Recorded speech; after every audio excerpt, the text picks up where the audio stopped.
Today I get to sit with Miss Shona Lepis, who has just been on a road trip from Portland to come up here to the hangar today to allow for this conversation. Thank you for being here. Thank you for having me. It's an honor, truly.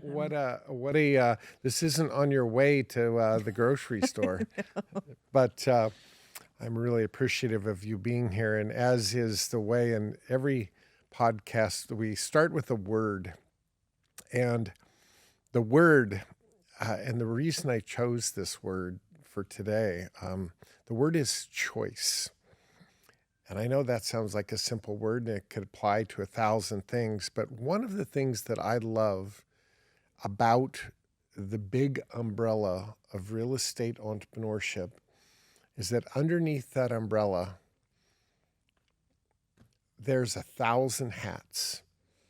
There's 1,000 different specialties and subsets and niches that one could get into. And you can choose to be a generalist. You can choose to be a specialist. You can choose and narrow your scope or have a wide open scope.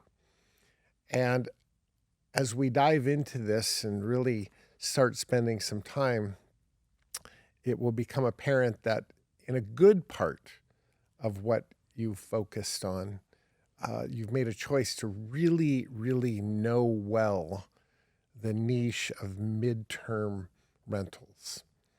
And isn't that crazy? It's like, even in the term rental, it's like, well, there are those that the nightly rental, there's the midterm, there's the long term, there's, and so it's that specific. So, but we're a ways away from that right now.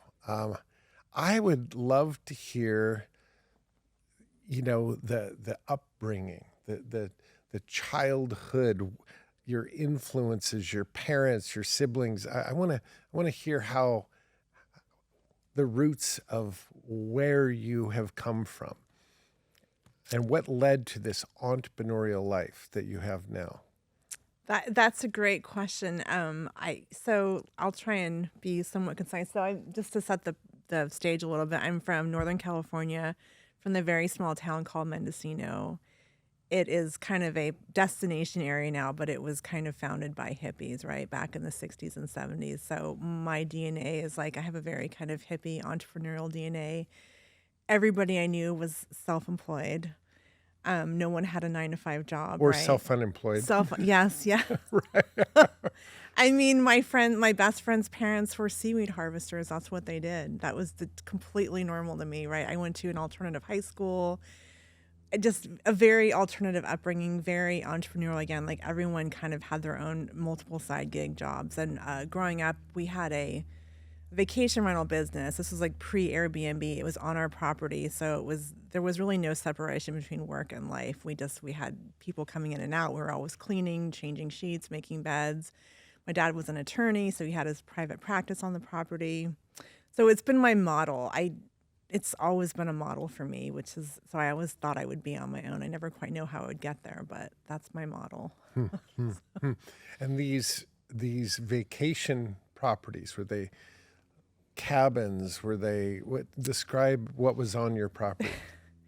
I mean, they were fairly simple. The greenhouse was like a 2-bedroom, 1-bath, kind of very simple. People would come book it for a week for a vacation, not high end, but really kind of very cozy. And my mother's an artist, so they had a really kind of artistic, nice vibe, like real wood fireplaces, ocean views, kind of in town, so really great location. And then the other one was like an A-frame cottage that was kind of, I would say, funky, right? But a lot of charm with them. And my mom has people that have been coming for like 30 years, like very built-in clientele. And the other one was my dad's.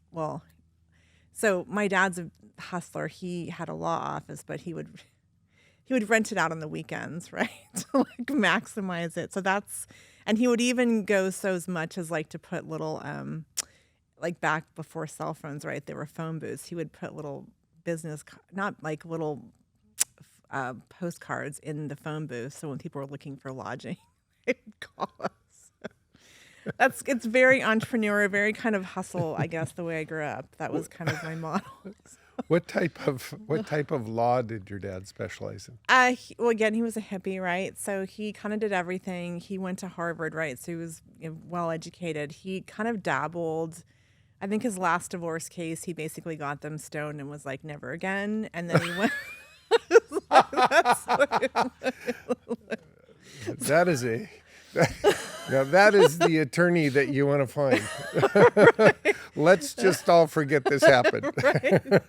Yeah, very. I used to love listening to his clients. I don't know how I would hang out in his office, but he eventually found personal injury because he could settle outside of court. He figured out a way to like help clients. And so that was kind of the niche he fell into. But then as he retired, he still has ads in the yellow pages back when that was a thing. So he would get referral fees while he wasn't practicing anymore. So that's kind of my, I think, model is, the entrepreneurial life.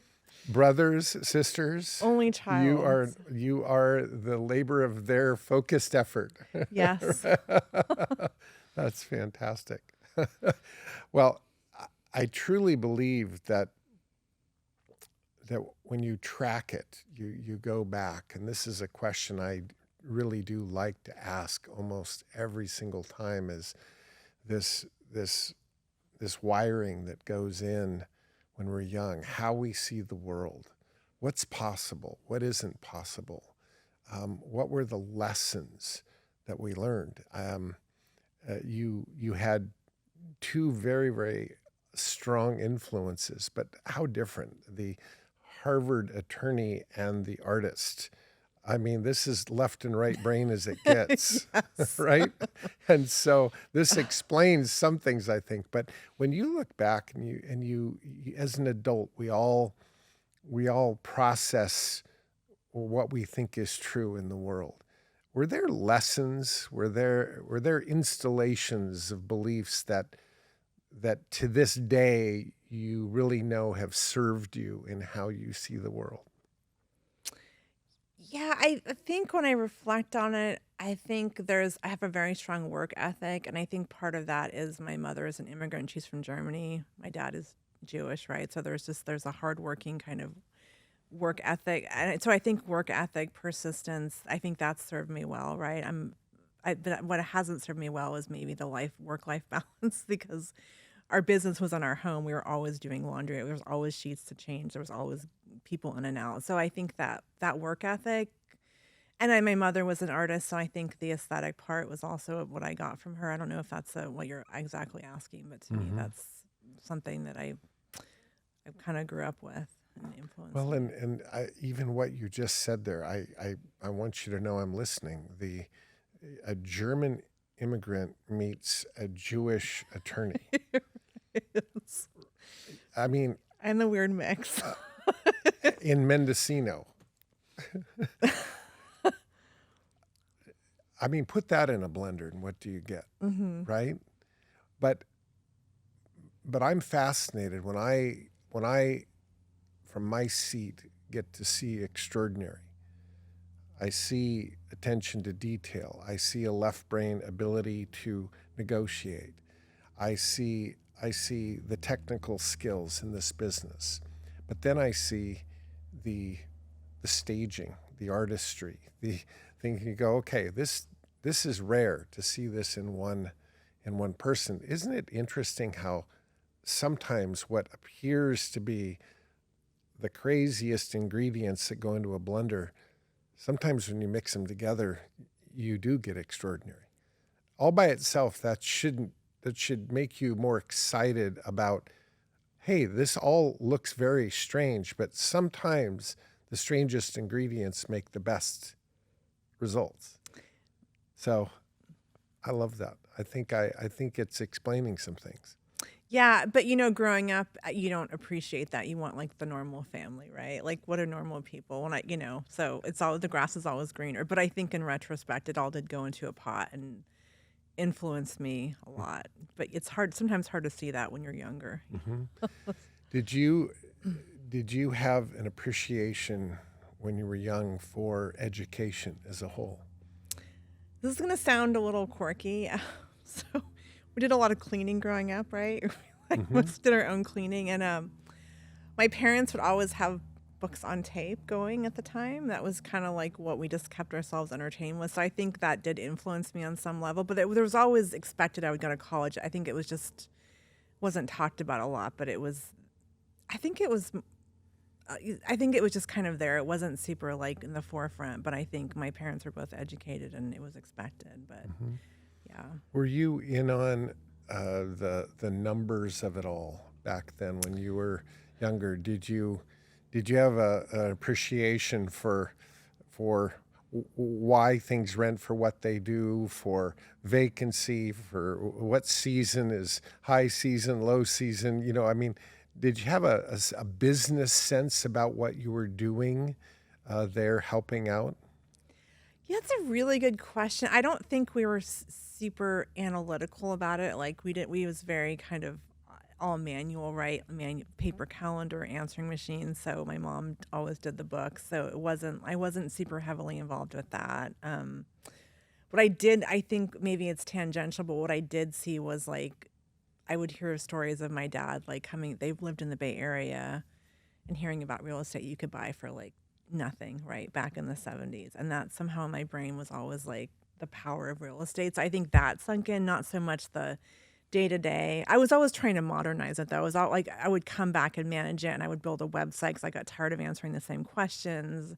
And I got a fax machine back, so I was always trying to modernize the operations of it. It wasn't as strategic as you're making it sound. So Hmm. it's a great question. Hmm. Wild. Mom and Pop, a little Yeah, kind of, yeah. yeah. So And they still live in Mendocino. my mom does, yeah. She Uh-huh. still runs it. She's Yeah. in her 80s. I've tried to help modernize it. She just has her regulars that have been coming for 30 years. Wow. Wow. Yeah. Um, It is so funny. I was just I don't know, within 2 or 3 months ago, I was in Mendocino doing a day on the street with a tremendous power player that lives in the Bay Area. And, but that area is an area she's very interested in because her daughter mm, lives in Mendocino. And so she's wanting to start developing some assets there and a place where she might be able to stay when she comes and goes. And, and so I got a firsthand look, yes. an all day Yeah. street view of Mendocino. And so I can appreciate where you were raised. And then from there to college. Tell me about college. So like as any responsible person, I wanted to rebel against my hippie roots. So, I Yeah. needed to I ended up of all places San Diego State, which was the polar opposite of how I grew up. Very kind of, mainstream fraternity sorority. So I was the weird kid there because I came from this so then from there I hopped around. I went to Humboldt State for a couple years and then I went to University of New Mexico and I studied studio art, which was just, really practical. So photography was my like kind of passion and then yeah, so So you majored in your mother's gene, it yes. sounds like, versus your father's Yes. education. Yeah. Okay. Yeah. No, I don't it was just and but to their credit, they never really asked me what are you going to do with that that's not practical, so So so out of that art degree and an appreciation for real estate, take me from there. So it's a journey, right? So I actually got my degree, then I ended up back at junior college of all places, and I found this amazing graphic design teacher and I fell in love with that craft. And that kind of married the technology and the design. It was actually practical, right? So I did that for a couple years.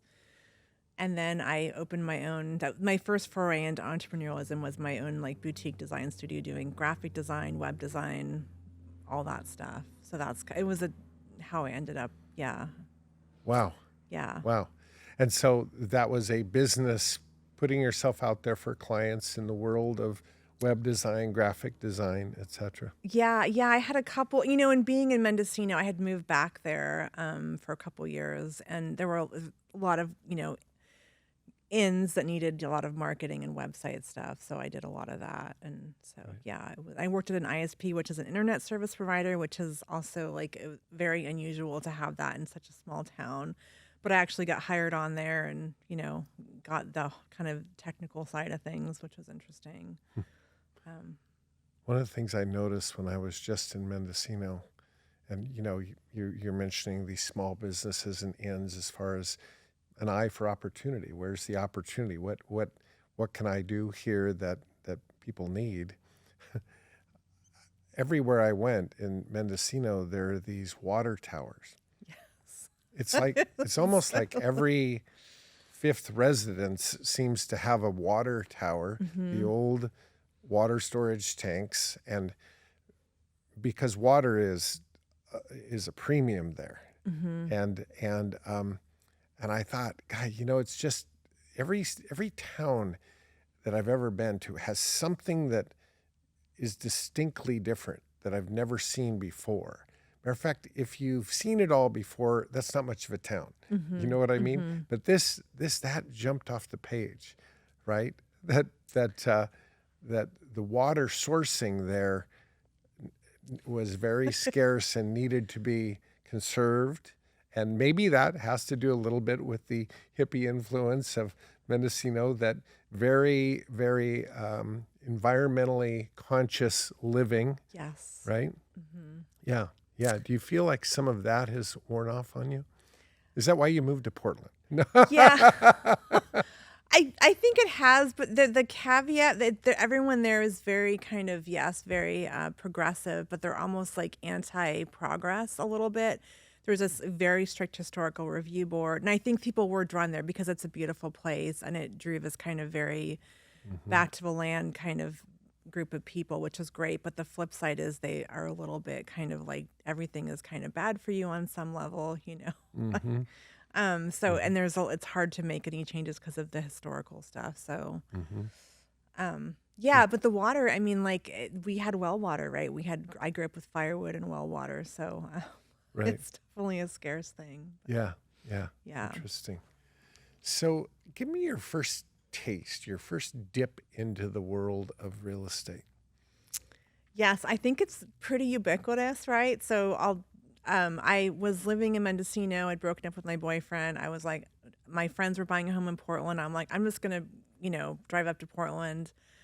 They were buying a house. I kind of saw them going through their inspections. And growing up, this is something my dad had always told me: I will give you money for a house, but not for a wedding. That was just something he would say. It's just, so kind of, It's an investor. investor. Yeah, that was kind of, and I totally agree with him. So my friends were buying a house, and I was kind of like, I'm single. And I looked at prices, and they were, was 189 was for a nice, charming little bungalow. Was in North Portland, and back in 2005. So called my parents up, and I was like, hey, like I'm ready to buy a house. And so I did some searching, got under contract, and this is back when stated income was a thing. So Right. I leveraged that. That's the nicest way I've ever heard that put. I leveraged that. I I took mean, full advantage of that vulnerability in the financing world. but I mean, I went into it with a plan of a roommate, which is now house hacking. So I was very like, I was looking for a mother-in-law, but I had the upstairs of my house rented. I was very clear that the living room wasn't shared. It was like I didn't really want to share, but I knew to afford it. So I got this house. I got a Craigslist ad, roommate, which most people would find terrifying, but I was like just hell bent on being a homeowner.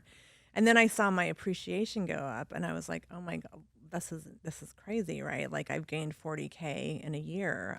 So I looked into refinancing, was too scared to do anything, convinced my dad to buy a duplex, and that's how I kind of became a landlord. And I just thought that little taste of having your rent offset just, and then I didn't really dive in full time for a while, but that was just that hint of like, wow, someone's helping me pay my mortgage.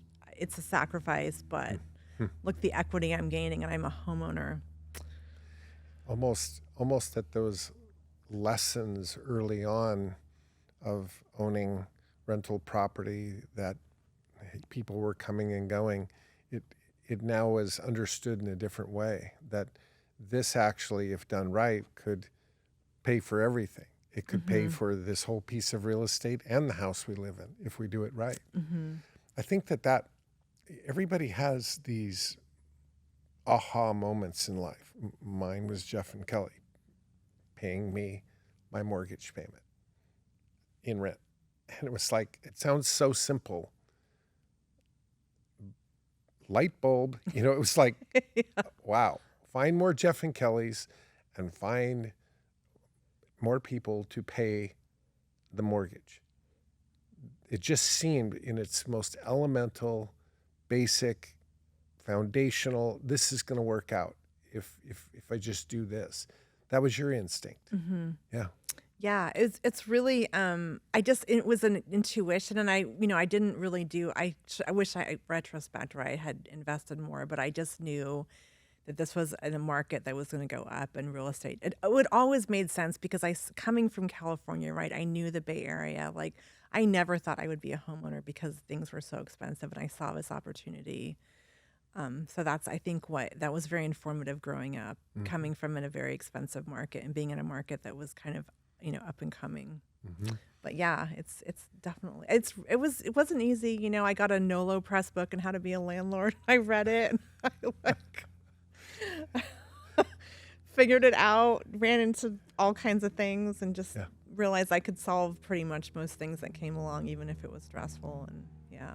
Did you bring your business, as it were, around design with you to Portland? Were you still busy with the graphic design, website, etc.? Yes, I still remember the call. My main client called me and was like, "Are you leaving to Portland?" I was like, "Yeah, actually I am. I'll buy you a web camera. I'm going to work remote." And this was back when this was not normal, but we had a very good relationship, so I continued that for quite a number of years.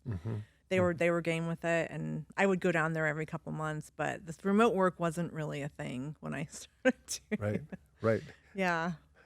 Well, and again, so running your own business, now owning your own home, house hacking, which that term didn't exist, at least I didn't hear of it, but you're making a couple things work all on your own. And to me, this comes back to your first comments, perhaps about your parents and Mendocino as a whole. Everybody kind of did their own thing. It wasn't unusual to you. But I know that you've seen many people since then who have this job. It seems that it covers everything of what they need. But stepping out of it into the world of what we call self-unemployment is just absolutely like jumping off a bridge. But you really never had that threshold of, I've got something really, really turnkey and solid and dependable, like people see their jobs. You never really knew that. So continuing to build on your own thing wasn't that big of a step, doesn't seem. It wasn't. I will say, in Mendocino, everyone had a couple jobs, right? You're probably a waitress and you cleaned rooms, or you did other things like trimming or something, maybe on the side. Right. So I did. I was working a couple jobs, and I remember restocking wine at my waitressing job, and I was just like, I just was like kind of fed up, and that's when I kind of decided to go on my own. So it was an intentional point. I always knew I would, but I was tired of being a waitress, and I had enough clients built up in my design business that I just kind of made the leap. I will say it was a lot easier not having a family and all the responsibility. When you're older, I think it's a little bit, it's more of a leap of faith, I suppose. Or maybe there's more perceived to risk at that point. Yeah. Huh. Interesting. So the world of rentals now is open. It's you're a believer. You were raised in it. You've got your own ball rolling now in that department. Give me how in the world and where in the world did this focus on mid-term furnished rentals? Give me the beginnings of that and the thought that moved you in that direction with not all, but so much of what you do in real estate. Yeah, so I think looking back, so I've always been I was a longtime landlord, right? And that I always cash flow was decent, right? We bought at the right time and we had good tenants. And then we kind of Airbnb was kind of becoming trendy and we're like, why don't we try that? And there's this flexibility if we can use it for our own purposes. So we had a couple Airbnbs, which was fun. And I really liked the kind of decorating part and providing like this really nice experience for guests. But they were not in necessarily destination areas, right? So I wasn't able to charge this crazy nightly premium and the constant turnover. Like you think, I mean, landlords hate turnover, right? You talk to landlords, they're like, I don't raise the rent because I don't want to turn over. You think every 2 nights you have a turnover. You have to change your sheets, you have to restock, you have to check your soap levels, you have to check in your gas. And there's a lot of automation with that, but it's just it takes a lot of mind share. And I just was kind of it got kind of it just was wearing me down, even though I had a team in place to manage it. And then I think that the major thing was I got like a long-term stay and I was like, oh, this is what it's like to not have a turnover, every 2 nights. So it was kind of this little light bulb moment, as you said. And then COVID hit. And then I was kind of like, okay, I love the idea of providing furnished housing. There's a service I'm providing. People need a place to stay that's comfortable and stylish, and it gives me a break in this constant turnover. And I mean, the cash flow, right? When I can almost, in some markets it's 2x it. Portland is 30 to 40% over long term, so that's pretty motivating. Hmm. And the type of client I think that you get is very different than the long-term client. Yeah. So the other thing is too, right? You're dealing with in Portland, it's a very tenant forward kind of climate, right? Hmm. So with midterm rentals, people are there. You have like the traveling nurses, you have kind of the digital nomads, like remote workers, they kind of hop around. Then you have like displaced families, something happens to their house, a fire, a flood. So they're there for a very defined amount of time. They may extend, but they're not looking to overstay. They usually have somewhere else they need to get to, right? So you're not really in that landlord tenant law. You're not dealing with tenants not paying rent for the most part. Yes, anything can happen, but it's a very, I guess, like a high quality kind of, I call them guests versus tenants. And Hmm. they appreciate the place and they're really, I've never had any problems with midterm guests. Hmm. Yeah, you went so fast on so much of that because you just know it so well, but but pulling that apart piece by piece, I think, is really an interesting analysis between long term and midterm. They sound kind of the same, Mm-hmm. but they are really not on a lot of levels. And one, you mentioned the contract workers, those in town, and they need to be here for 3 months, and then they're gone. They'll tell you the day they're leaving. That Mm-hmm. it's a contract. Mm-hmm. We go from here to here, and then I'm going and not doing anything where I live for 2 months, and then I go do my next rotation somewhere else. That's become very much a thing in the world of employers because they're they're subcontracting the work versus having people on their full-time payroll. Mm-hmm. They're seeing the benefits of a shorter term employment stay to keep them out of employer contributions, right? And Mm-hmm. therefore they can pay people more because they're not marrying them forever. Mm-hmm. It's a shorter commitment. And so I think that the people that are there in a midterm situation are there to do what they're there to do, and then they're on their way. And just that mentality versus I'm here, I have no plan of going anywhere anytime soon. That sounds nice, but with the wrong tenant, that can also be the Achilles of landlordship. Mm-hmm. Yeah, no, for sure. I think, and the other caveat too is just the type of people, just comparing it to SDR too, they're there for vacation. They want this like luxury, high end, high communication thing, right? But midterm tenants are really there to work, and they're just there to work. They want a comfortable place. But yeah, no, Hmm. 100%. I think and I think COVID really opened up that kind of remote work thing as well Right, for a lot of companies. So. right, right. Yeah, yeah. Well, of your efforts today, you were to break up your real estate life, and I think I've got a pretty good handle on it. If you took midterm rental acquisition and management, uh, other forms of acquisition, and then your world of teaching midterm rental and real estate. Give me a pie chart of Shona's life. What percentage of your time in your work environment are you spending in each of those categories? That's a good question. I mean, the rental hat is a little bit seasonal, right? It's a little heavier when there's a turnover, but when everything's full, I kind of don't really think about it. I just fix things on occasion, so it can be a small part. I think that's the good thing about systems in place and having a good team. Acquisition, I feel like you have to always be marketing, and that's just like, a piece that should always be going. So I think right now I've kind of this coaching hat is, as you mentioned, or it's a hat for me. So I'm kind of focusing on that because I'm really passionate about it, and that's kind of building that right now. I think a lot of time has been spent building that kind of piece out. Yeah, yeah. We'll get back more to that. I want you to go to the other real estate category, the one that, the acquisition side.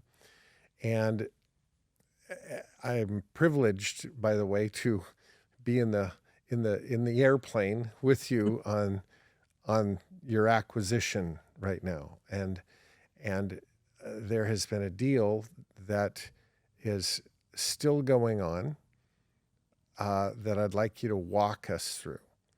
I think that there's so many pieces and lessons along the way of this one, what truly is just an in acquisition, remodel, resell. Something designed just that simple, but there's been many points along the way where there's been notes to take, there's been decisions to make. Let's go back to the beginning of this particular transaction that's ongoing right now. Walk us Yes. through, start to finish. Okay. So yeah, this is a twisty one. So I got the call on Labor Day. It was a seller we built really nice rapport. We kind of connected over. Our kids had actually gone to the same school, and we've had an equally kind of crappy experience. So there was like instant kind of rapport building. And I was like, let me hop over and see it. I went and checked it out. And yeah, they had tried to list it, but this was not a retail listing. They had half furnished it. They had dogs in the house, so they were trying to show it with dogs. So yeah, I basically gave them a lot of offers. Thanks to you, we kind of crafted. I always like giving like, here's a cash offer, here's a more creative offer, and they went with the cash offer. So we got them one. Also I could tell they were motivated, so being very kind of quick about getting back to them and just giving them the proposal. So Why did they call? What did you do that made the phone ring? It would this I do, bird letters, but I have a cheesy website, and this was that they were Googling me and they found me online. And I think I was one of the only ones that probably answered because it was during the Labor Day holiday. So I think the fact that they got me on the phone, they liked me. They said they really liked my vibe, and I think they felt like I was local. So we really built that rapport up initially. But if you were to break this down, there are two things. One, you put out there that you do this. Mm-hmm.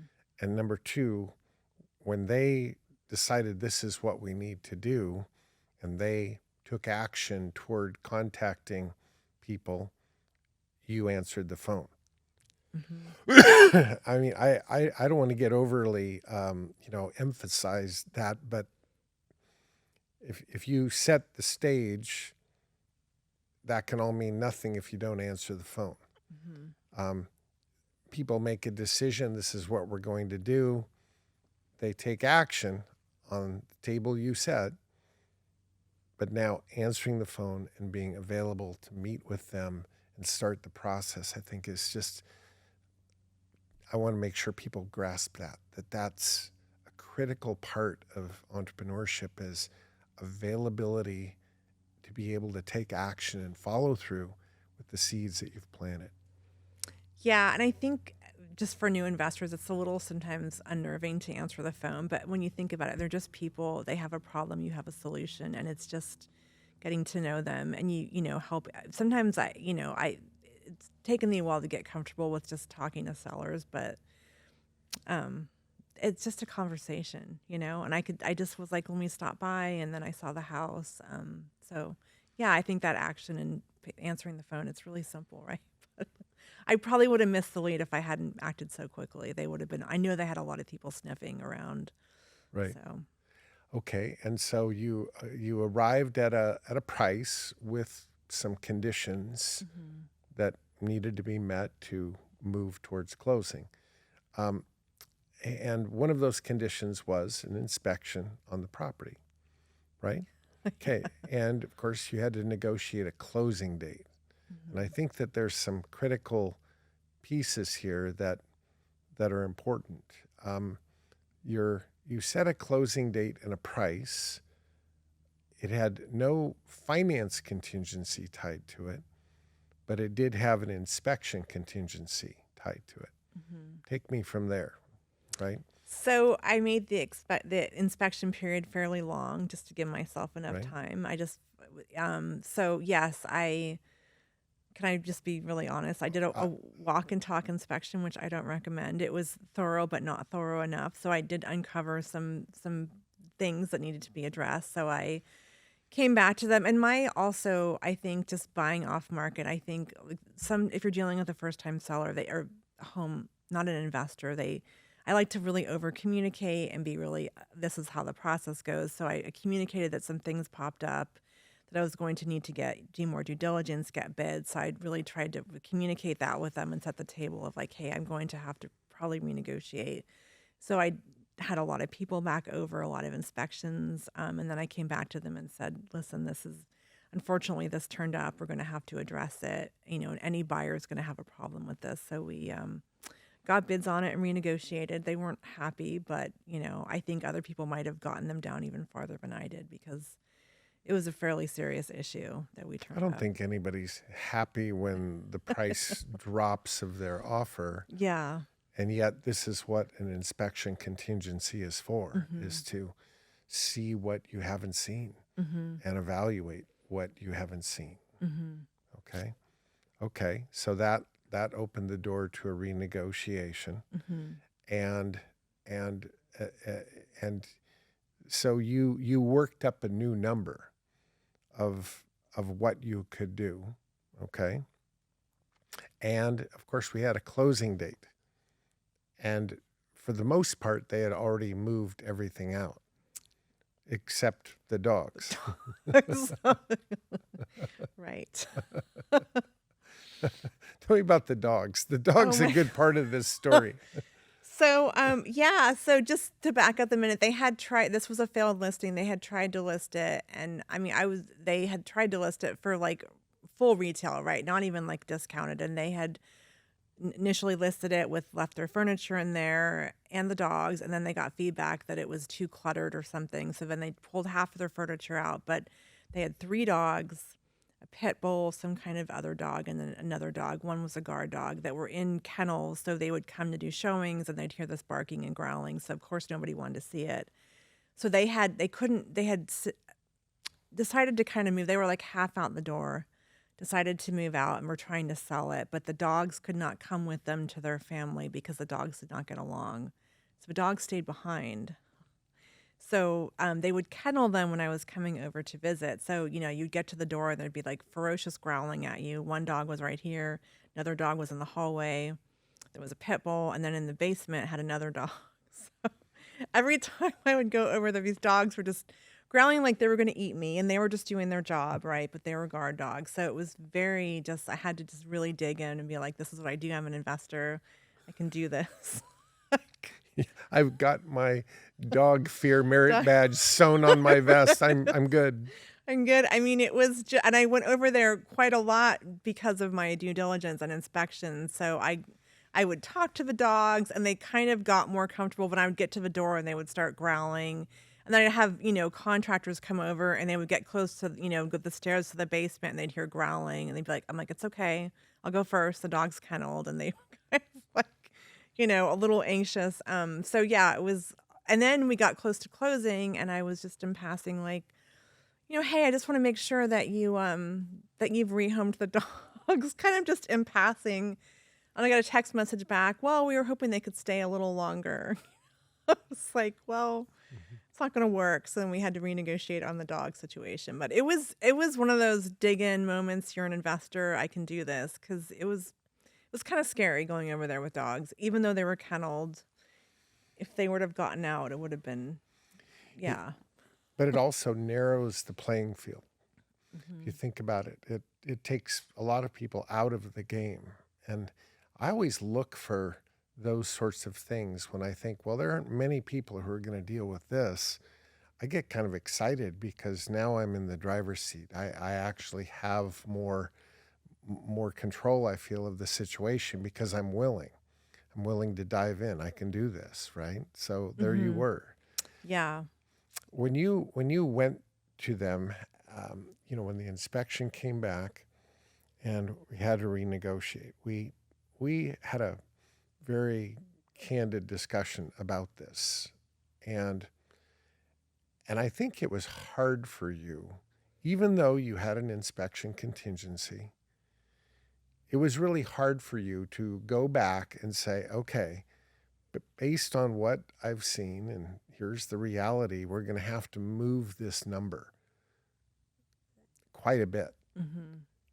And and I can understand if that isn't going to work for you. I mean, it's got to be a little shocking, but here's the inspection, here's the contractor bids, here's what it's going to take to deal with this situation.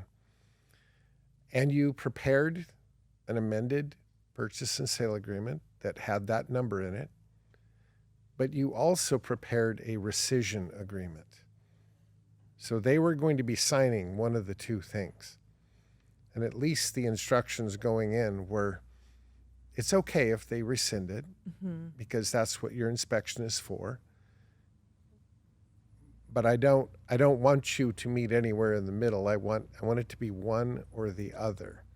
I want you to kind of recall the feelings of walking in there with that and presenting those two options that they had. Either rescind the deal and we did our best to get there, but unfortunately we didn't make it, or here's a number that reflects the changes that we've discovered and the problems we've discovered. And you can sign that, and we'll remove all contingencies and close in just a couple days. That's an awkward place to be for many investors. Hmm. And I think it was for you a little bit too. Oh, I'm 100%. Like, I really like, you're working with people directly. There's no game of telephone. There's no agents involved, right? I know this family. I knew their situation.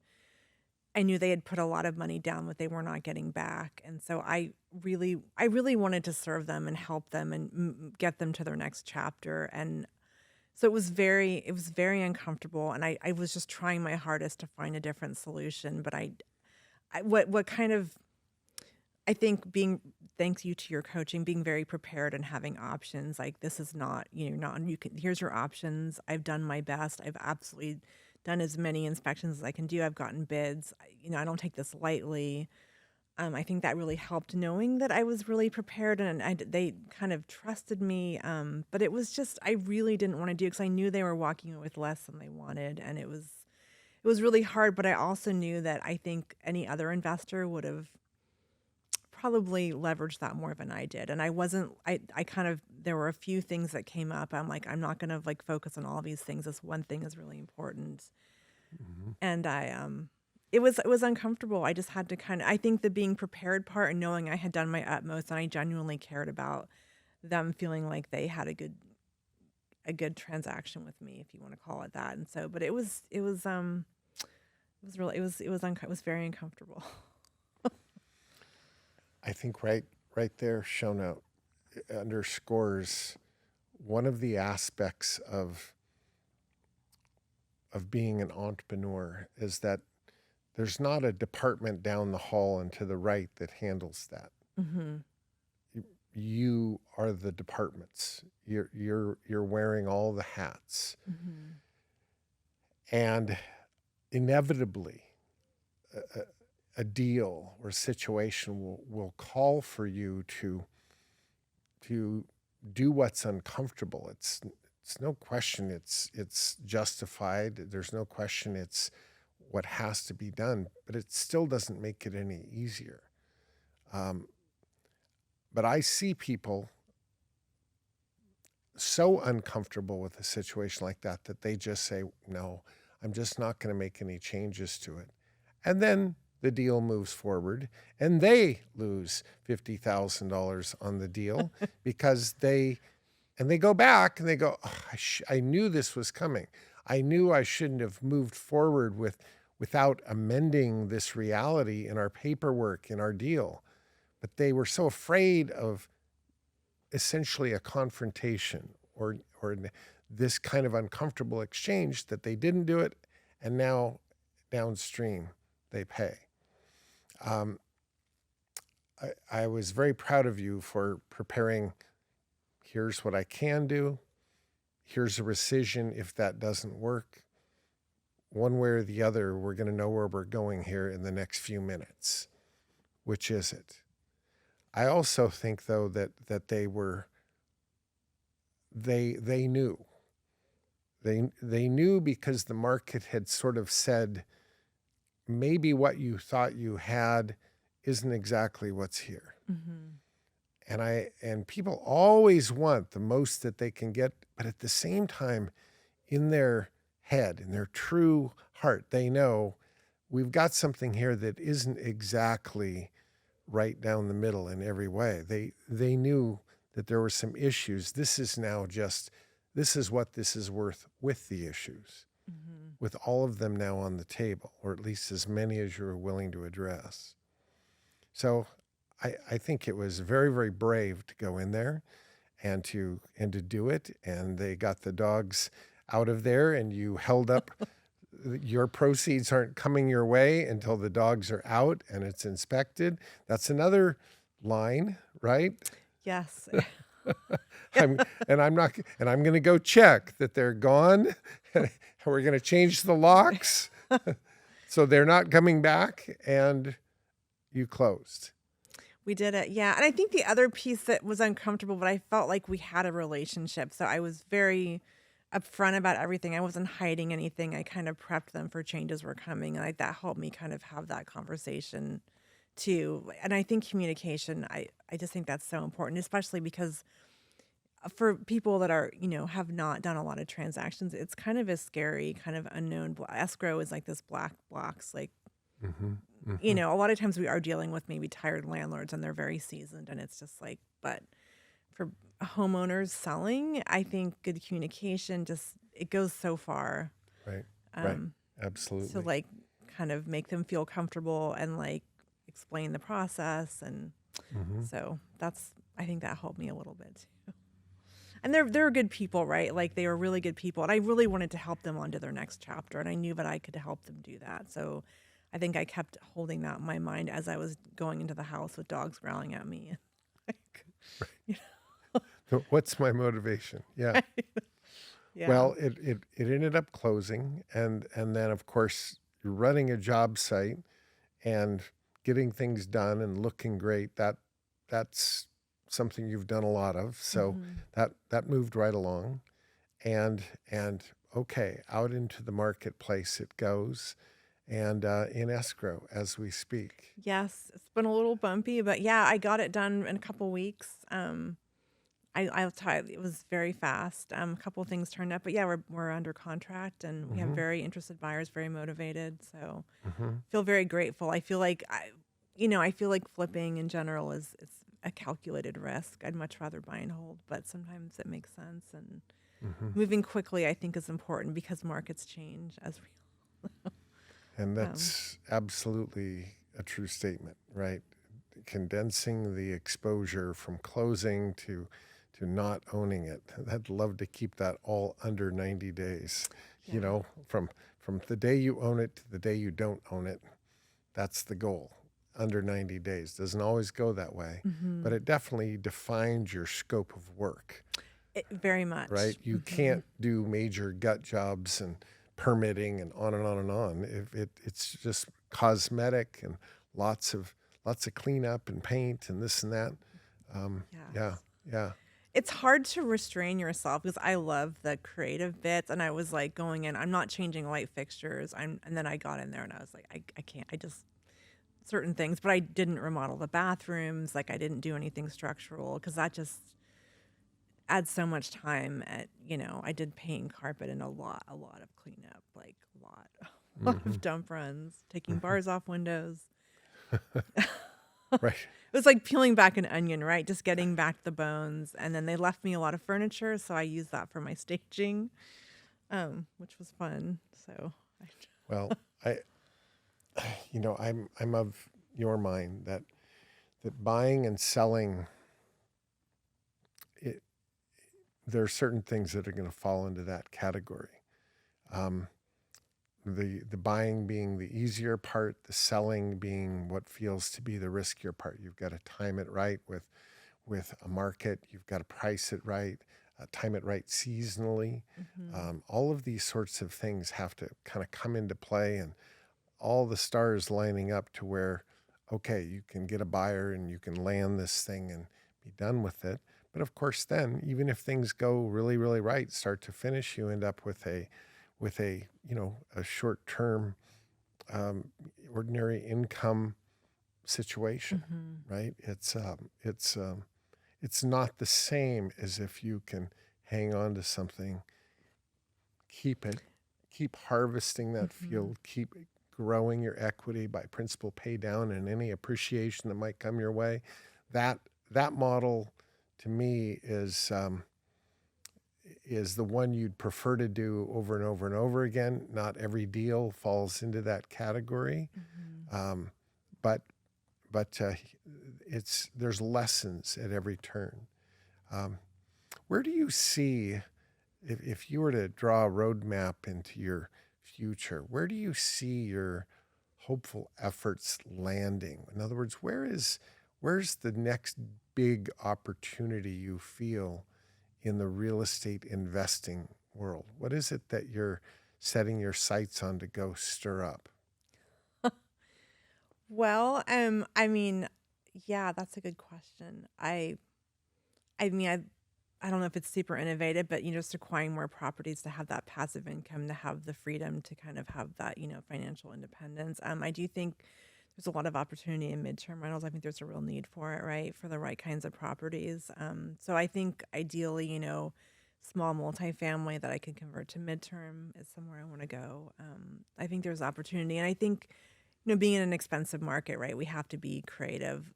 Traditional single family a couple of years ago would cash flow no problem, not so much, right? So you really have to figure out how to maximize that, and that for me that makes sense, and it's providing a lot of value with it, which and the creative part of it. So for me, it's that perfect kind of balance. Hmm.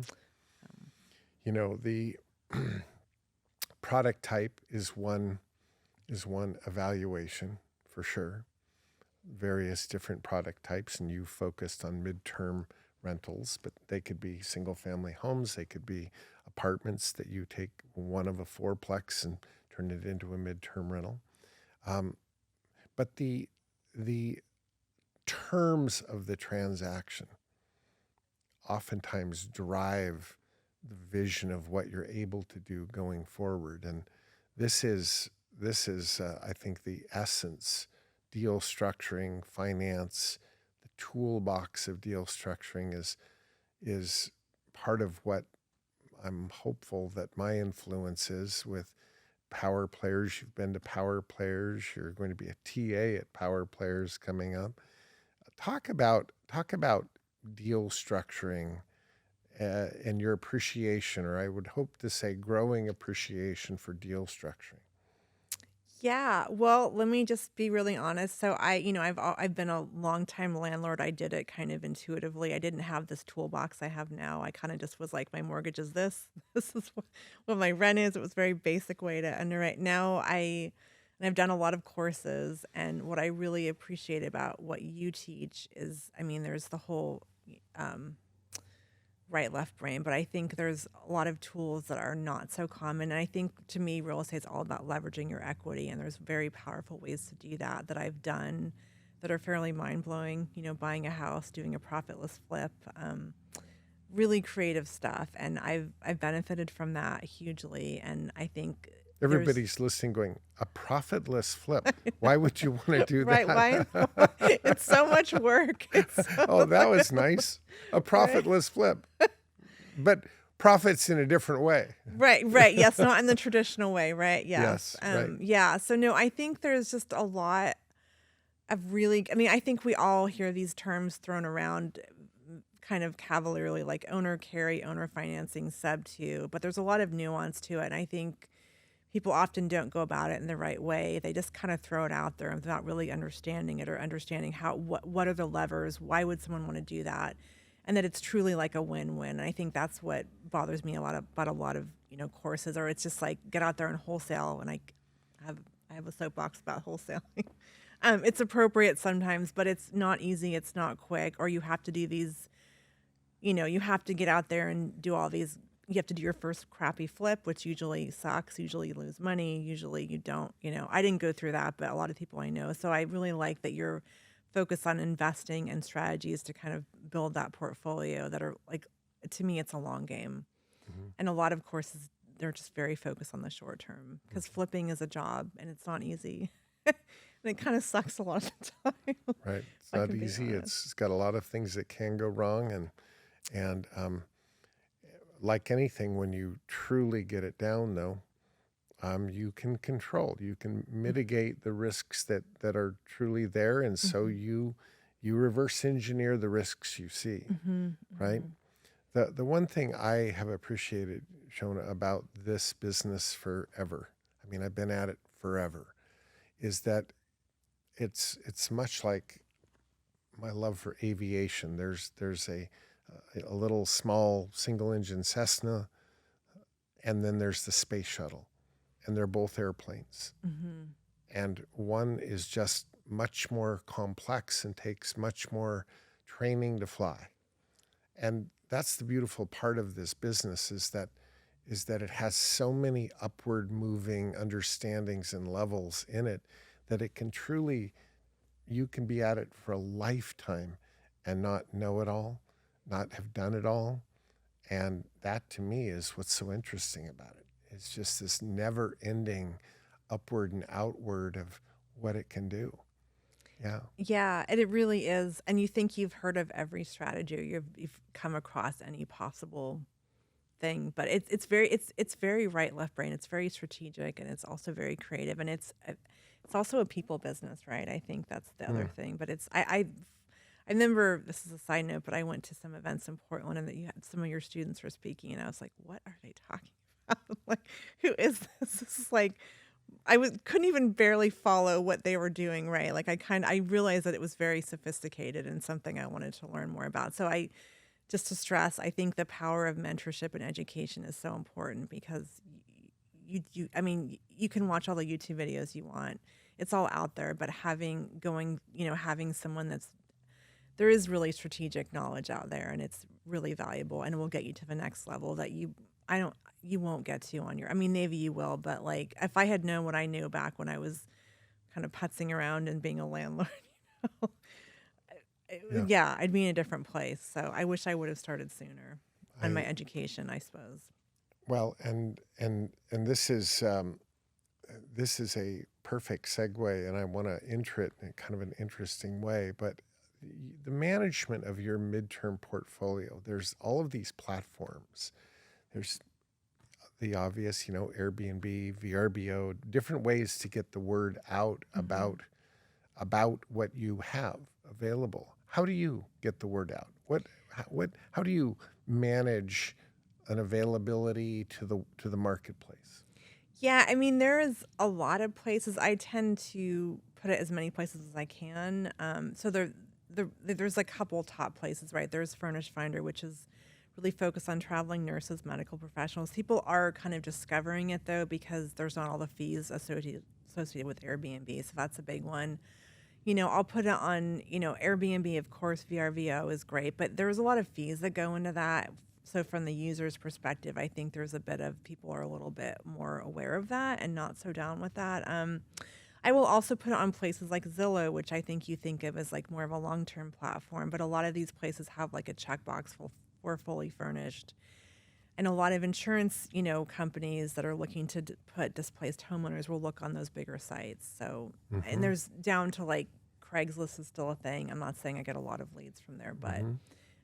and there's groups to post on. So there's a pretty. I mean, it's a lot of the places you'd think of long-term rentals, and then I just put my midterms, on there as well. And I have to Mm-hmm. make it clear that it is furnished. People don't always know that, but Do you attempt to do some consistent marketing, driving people to your brand, to a website that your own website that has your availabilities and your rentals on it?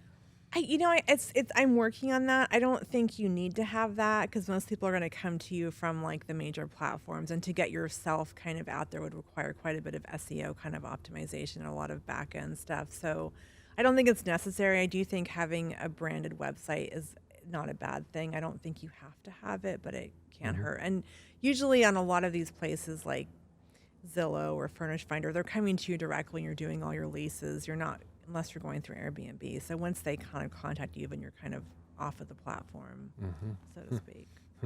Interesting. Well, and again, the segue from how do people know about you and find you, and your knowledge in midterm rentals. You've developed education around that, and you put yourself out there willing to teach people that. You know, I think of that. I believe it's an Abe Lincoln quote. I think of it a lot. I'm sure I've said it 1,000 times in my life, but if I had a week to cut down a tree, I'd spend 6 days sharpening my axe. I I think that sometimes the ready, fire, aim in this business can really cost you. I've inherited a lot of let's just call it property portfolios, and I look at what's there and where it is and how it works, or sometimes how it's not working. And I've come to the conclusion that real estate has two gears, forward and reverse. They both move quickly, right? And and so the knowledge it takes to feel that this next step, I'm I've got what I need to know to do this next step and do it well. And then when I do that well and I grow, okay, now I need the knowledge to go to the next step, the next step. Um, to me, it's again, the metaphor is much like aviation, that, you start with a little single engine flying around the airport on a sunny day. That's where you start. Nobody starts in a complex airplane flying 300 knots through the clouds. No one starts there, right? And so this growing is to be around people that have done this, that know what they're doing, that can really help you navigate that particular asset class, that particular deal structure, so that you can move forward. So how do people get a hold of you when they are specifically really wanting to know the midterm rental world?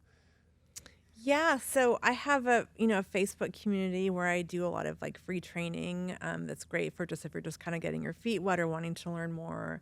And then from there, I have a course that I offer where it's kind of self-paced modules and all the downloads and the checklists. And my aim is for someone like, I didn't jump into this knowing what I was doing. It took me a long time. I was hemming and hawing over what mattress to buy and what smart lock and where to advertise. And so I really want someone to hit the ground running and be like, you can get fully booked and not waste time getting set up or not agonizing over all these details. So the course really takes you through the nuts and bolts of it, how to analyze a property, how to set it up, how to market it. And then I also teach self-management. You don't have to, but I feel like it's very doable. And I've heard so many stories of management companies that are, not the best. So you don't have to, but I really want people to have all the tools to do that successfully. It's not that hard. It's a learning curve, right? But it's doable. So And then I do, weekly kind of group coaching calls that you get all that support. So I really want people to hit the ground running. It's very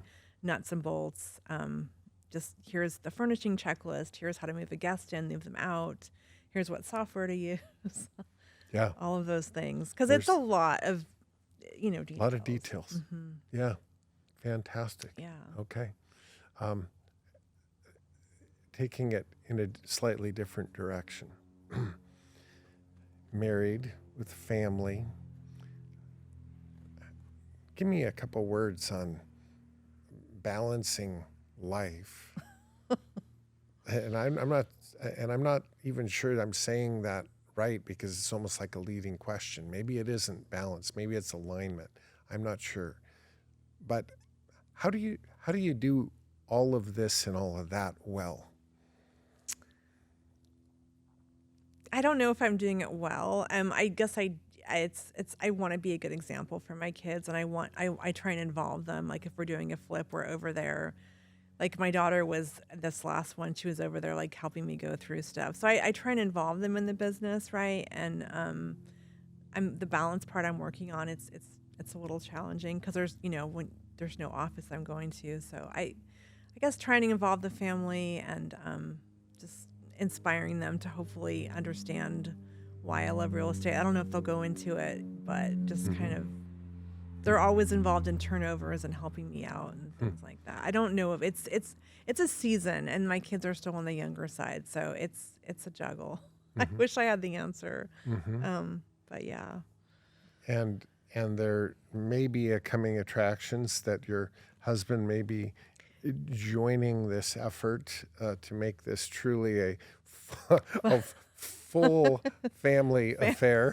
Yeah, I didn't mention we used to. So I had my graphic design agency, and then we had a creative agency together. So we have worked together in the past, and we kind of went our separate ways. And then I feel like I have so much opportunity right now, and I makes sense for him to kind of jump on and be part of it. So, and he's always been kind of on the sidelines in our personal investments. So, yeah, we're doing a big rebrand right now. So he's been helping me with the website.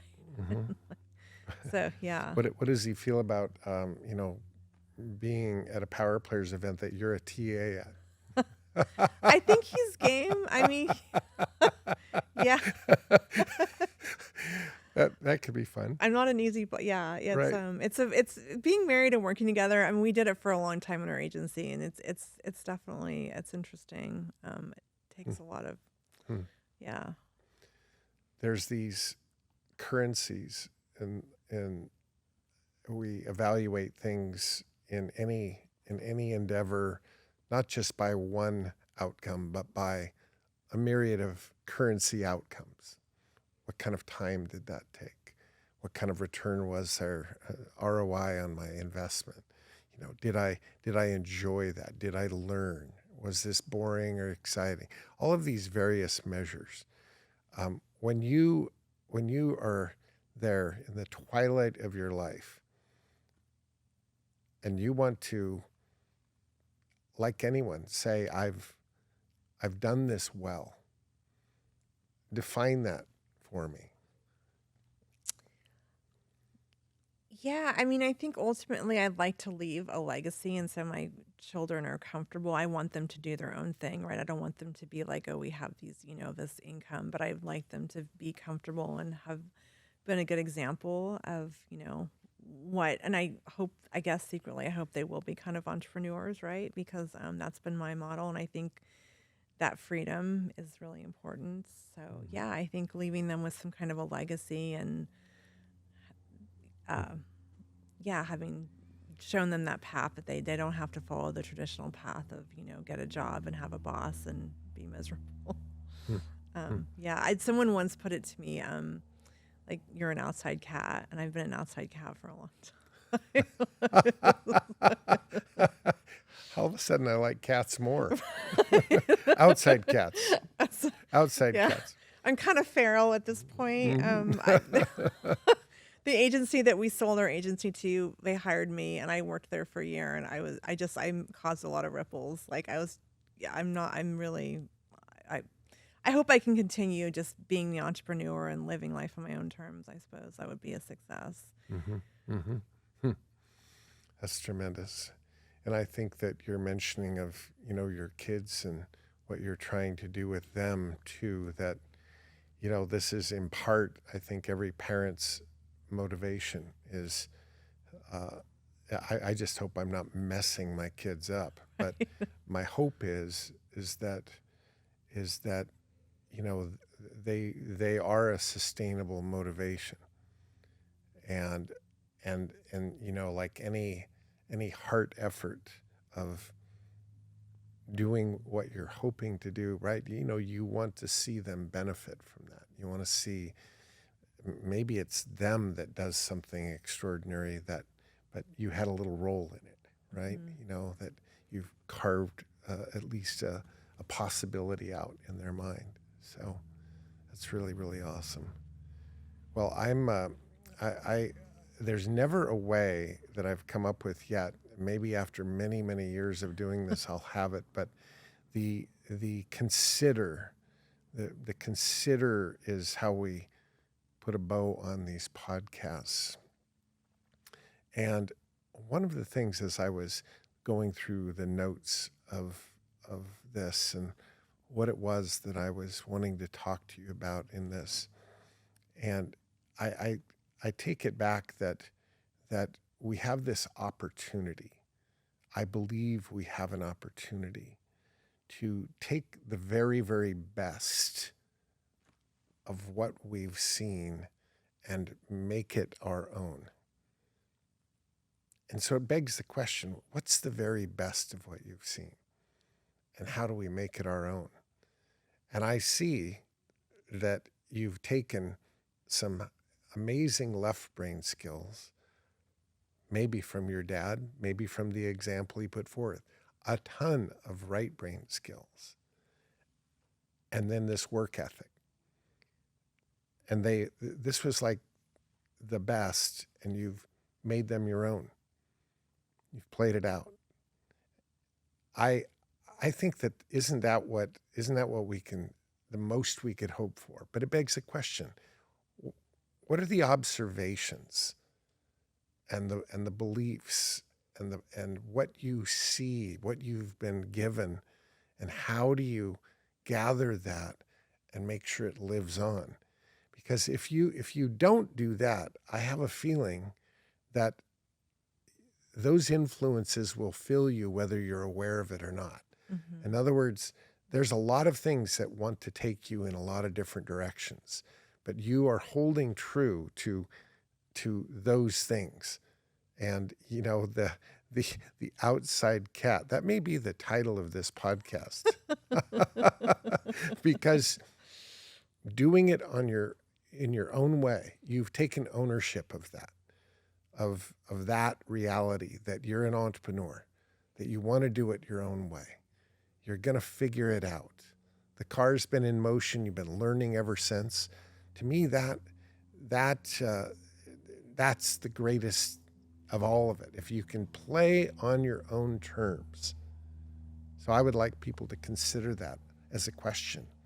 Are you playing this life out on your own terms? Are you an outside cat? Thank you for letting me be with you today and interview you. I really appreciate you being here. Yeah, no, I appreciate all you. If anyone's on the fence about anything, Greg, it's like your teachings are amazing and your education it's just so valuable. And I've done a lot of education, so I really appreciate the opportunity, and it's been really fun. A I hope trip. I inspired someone to be an outside cat. I bet you have. Thank you again, all of you, for listening. This has been a pleasure. You can look Shona Lepis up, Facebook, Midterm Rentals. She's easy to find. Thank you for being with me again today. Till next time, God bless.